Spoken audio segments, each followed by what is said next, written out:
하나님 말씀은 역대하 35장 20절에서 27절까지 말씀입니다.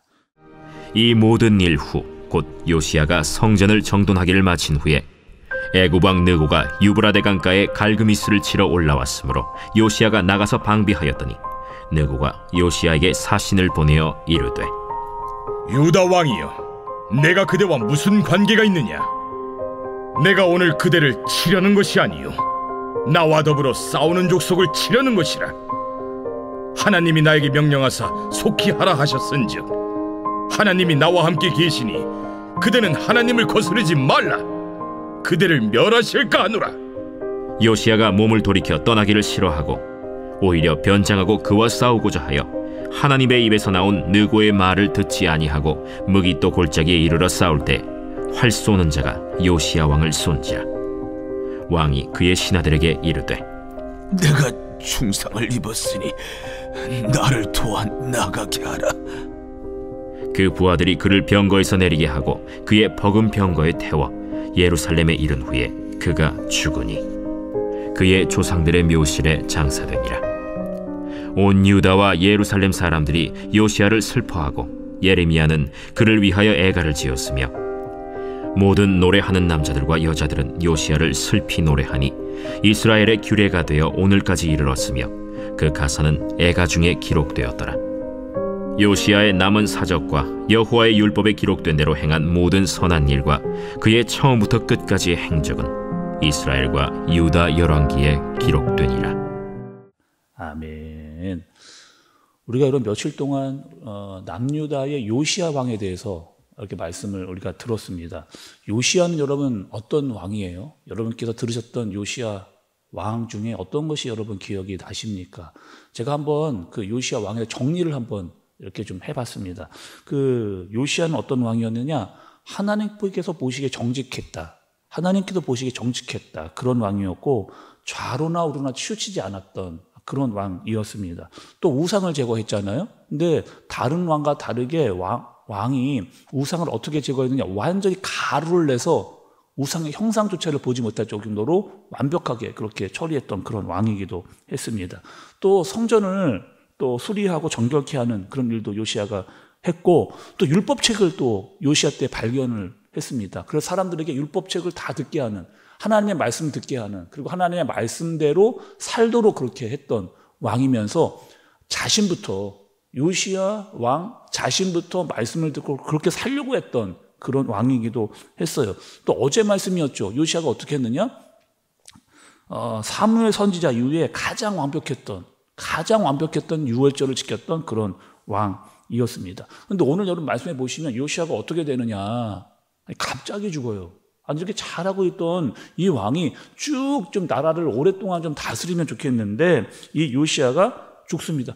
젊은 나이에, 그것도 아직 한창의 나이에 39살의 나이에 이 요시야 왕이 죽게 됩니다.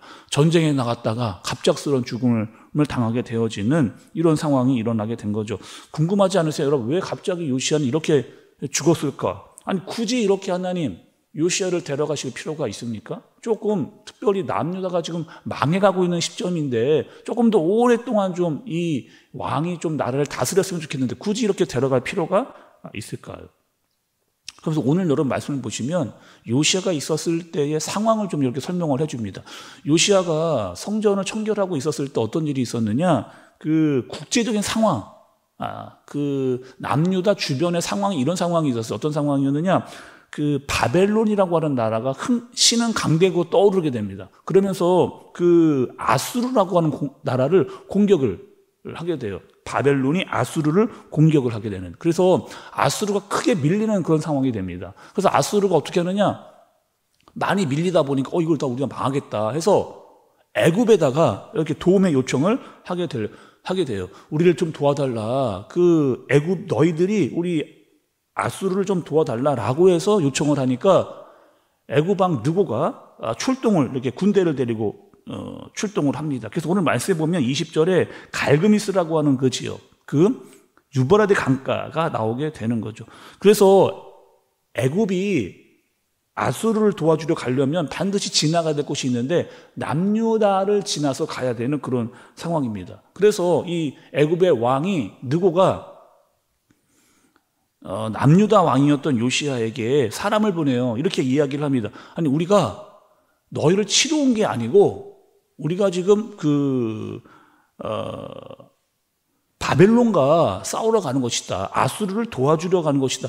아니, 남유다하고는 전혀 싸울 의도가 없어. 그러니 우리는 지나만 갈게 라고 그렇게 이야기를 하는데 요시야는 그 말을 믿지를 않아요. 그리고 오히려 전쟁을 이제 요시야가 하게 됩니다. 자, 여러분, 여기서 우리 이렇게 생각을 해볼게요. 아니, 요시야가 그냥 지나가세요. 우리는 너희들 싸움에 아무런 관심이 없습니다. 그냥 가서 뭐 너희들이 싸우든지 말든지 뭐 마음대로 하세요 라고 그냥 길만 비켜주면 되잖아요. 굳이 전쟁에 끼어들지 않아도 되잖아요. 전쟁 안 해도 굳이 됩니다. 그런데 요시야가 전쟁에 끼어듭니다. 요시야가 전쟁에 끼어들고 또 어떻게 들어가느냐, 일반 병사로 변장까지 해가지고 그렇게 전쟁에 끼어들어서 무기또라고 하는 골짜기에 전쟁이 일어나게 되어지는, 전쟁을 하다가 요시야가 그러면 어떻게 죽는지 아세요? 애굽 군사가 쏜 화살에 맞아서 죽는 중상을 입어가지고 또 신하들이 그를 데려다가 병거에 태워서 예루살렘에 도착을 했는데 죽음을 맞게 되어지는. 아니, 여러분, 너무 안타깝고 너무 허무하고 또 이렇잖아요. 자기 나라의 싸움도 아닌데 거기 끼어들었다가 죽는 이 요시야의 모습. 아니, 하나님 너무 갑작스럽게 너무나 괜찮은 왕이 갑자기 너무나 젊은 나이에 왜 이렇게 죽게 되는 겁니다. 그것도 전쟁을 요시야가 시작된 것도 아닌데 다른 나라의 싸움에 끼어 있다가 죽음을 당하는 이 요시야의 모습. 여러분, 좀 이상하지 않나요? 우리가 여러분 이 요시야의 죽음을 한번 생각을 여러분 해보셔야 됩니다. 요시야가 지금 언제 죽었어요? 유월절을 다 지내고 유월절 이후에 죽었습니다. 또 요시야는 어떻게 나갔어요? 전쟁에? 왕의 모습으로 나가지 않고 일반 병사로 변장을 해서 나갔습니다. 또 굳이 전쟁하지 않아도 되는데 전쟁을 하게 되면서 악인의 손에 죽는 그런 모습. 여러분 좀 이렇게 떠오르는 분, 요시야를 좀 보면서 떠오르는 분이 여러분 없으세요? 우리가 요시야를 이야기하면서 이 요시야는 어떤 왕이었다? 예수님을 예표하는. 죽음도 지금 어떻게 보느냐? 예수님과 아주 비슷하게 죽는 모습을 볼 수가 있어요. 예수님 언제 돌아가셨어요? 유월절에 돌아가시고 뭐 하는 거예요? 직접 어린 양이 되셨던 그 예수님입니다. 사람 같은 모습으로 오시지 않아도 되는데 사람 같은 모습으로 오셔가지고 이 땅에서 33년 동안은 이 땅에서 사셨어요. 예수님이 굳이 이 땅에 오신 이유가 있어요. 그것도 죄인의 취급을 받으면서 또 죄인과 같이 죽을 때는 또 어떻게 죽었느냐, 너무 어떻게 보면 허무하게 너무 약하게 그렇게 죽는 모습, 거기다가 악인 강도들과 함께 죽는. 아니, 예수님은 죄인이 아닌데 이러한 대접을 또 이러한 취급을 받으실 분이 아닌데 믿지 않는 사람들이 보기에는 예수님이 어떻게 보이는 거예요? 너무 허무하지 않냐, 너무 힘이 없지 않냐, 너무 허탈하지 않냐, 이해하기 어려운 죽음이다라고 볼 수가 있는데 우리는 예수님이 왜 그런 모습으로 오셨는지 너무나 잘 알잖아요. 아니, 예수님이 왜 그런 모습으로 우리에게 오셨는지 우리는 너무나 잘 압니다. 우리는 예수님 때문에 회복된 그런 사람들이, 우리는 예수님 때문에 소망을 가지게 된 그런 사람들입니다. 우리가 요시야를 보면서 몇 차례 여러분께 말씀을 드렸는데, 요시야를 보면서 이 요시야는 예수님을 예표한다. 예표하는 게 뭐예요?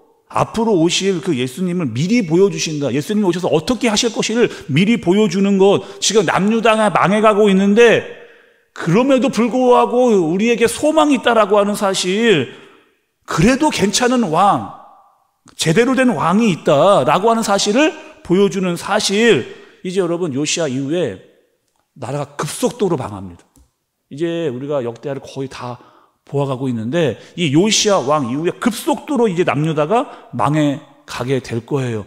바벨론이 쳐들어오고 성벽이 무너지고 성전이 불타고 백성들이 포로로 잡혀가는 그 왕, 남유다가 망하기 직전에 나타난 왕, 그러나 포로로 끌려가지만 다시 분명히 너희 돌아오게 될 거야 라고 하는 회복을 보여주는 그런 왕이기도 한 거죠.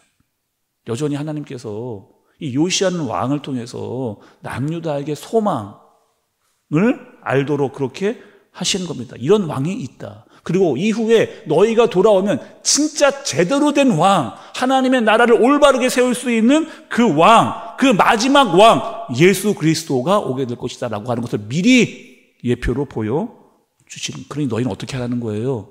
지금 나라가 망하고 가고 있지만 너희는 어떻게 하라는 거예요? 낙심하지 말라는 거예요. 주저앉아 있지 말라는 거예요. 그분을 기다리고 소망하면서 다시 순종하고 다시 하나님의 나라를 위해서 살아야 된다라고 말씀을 하시는 겁니다.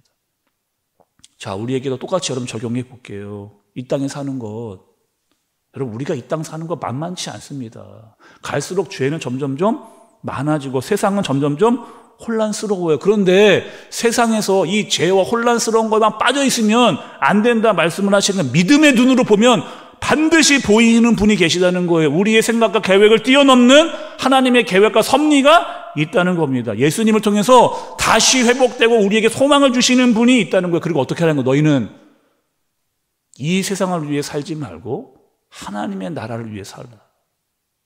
하나님의 나라를 위해서 살라. 예수 그리스도를 바라보면서 다시 오실 예수 그리스도를 소망하면서 일어나라, 달려가라. 끝까지 주님의 나라가 완성될 때까지 그 일을 감당하라. 믿음과 순종으로. 그런 저와 여러분들 되어지시길 예수님의 이름으로 축복합니다. 기도하겠습니다. 하나님 아버지, 요시야의 비극적인 죽음 속에서도 하나님의 섭리, 예수 그리스도의 그림자를 보게 하셨습니다. 우리가 사는 이 땅도 죄가 많고 혼란스럽지만 비록 삶이 고단하더라도 믿음과 소망을 가지고 예수님 다시 오실 때까지, 예수님 다시 오실 때까지, 하나님의 나라가 완전히 임할 때까지 우리 낙심하지 않고 그분을 바라보고 소망하며 다시 일어나 순종하고 그 나라를 위해서, 그의 의를 위해 살아가게 하여 주옵소서. 예수님의 이름으로 기도드리옵나이다. 아멘.